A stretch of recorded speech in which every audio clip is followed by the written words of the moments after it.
He'd be out there all hours of the night working on things, repairing things for people, working on his project. He hardly ever came inside for anything.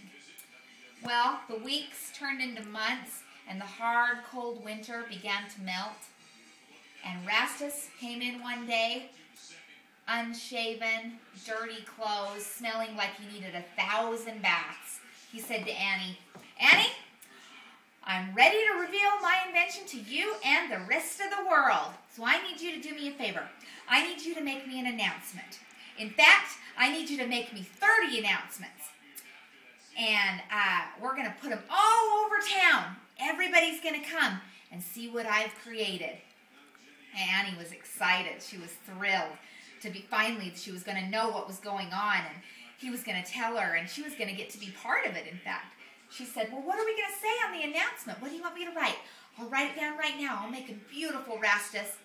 So he said, "All right, here it is. I, Ratus Peterson, will reveal one of the best inventions this town has ever seen. I would like you all to come to Wilcox Farm at 12 o'clock this Saturday. Don't be a minute late." "All right, you got that, Annie?" he said. "Yes, Ratus, I do. I've got it." So he was gone again, and she sat down and she created this announcement. She worked on him all through the night to get these done. The next day, Ratus took him out and he nailed them to every post he could find. Still, never revealing what the invention was to Annie or anybody else. So, that Friday, he came in, and it was the Friday before the big unveil of this invention of his. And he shaved, and he got that bath he so desperately needed. Annie ironed his best suit, laid it out for him. He didn't sleep a wink that night. He was so excited, and I don't think she did either. And the next morning, he got all dressed up in his best suit, pulled his shoulders back and his head back. He was so excited. He went out to that old shed, and he wrapped that invention of his up tight so nobody could see it from any angle. He loaded it into the wagon, and he waved goodbye to Annie as he left down the road. He said, "Now you be there, Annie. You be there right at 12 o'clock. Don't be 1 minute late. This is very exciting. Good things are going to happen for us." And Annie said, "Okay, Ratus, I love you. I'll see you then. Good luck." And off he went.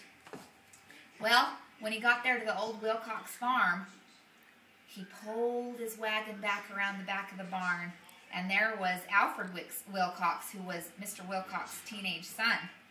And he asked him, he said, come here, Alfred." He said, Can you help me with this? Can you help me carry this up to the loft way up there in the top of the barn?" Alfred said, "Well, yeah, I can help you." He said, "What is this? What is it about anyways?" He said, "Well, I'm not telling you what it's about. You'll see soon enough. Just help me get it up there." Okay, Alfred said. So they hauled this big thing. It was long. It was about 12 feet long. And it took two of them to carry it clear up into the top of that loft. And they had to clear away all the cobwebs. And there was birds flying around in there. Smelled like musty barn smell, the wet hay from the rain the night before. They hauled this up there, and he said, all right now, Alfred, you get out of here. You go on now. You'll see what I've got going on soon enough, but you get out of here." So he left, and Ratus started unwrapping his special invention. He unwrapped it and laid it all out. It was big, about 12 feet across. And he started hearing lots of commotion going on outside. So he walked over there to the door of the loft, and he looked down, and below him, he could see all the people he knew in that whole town down there. "What you doing up there, Ratus?" one person shouted. "I hope this isn't a waste of time," he heard from someone else. And then he heard, "Ratus, Ratus." And he looked way over by the old oak tree at the end of the fence. And there was his beautiful Annie and her beautiful red hair glistening off the sun. She's waving to him. "Good luck, I love you."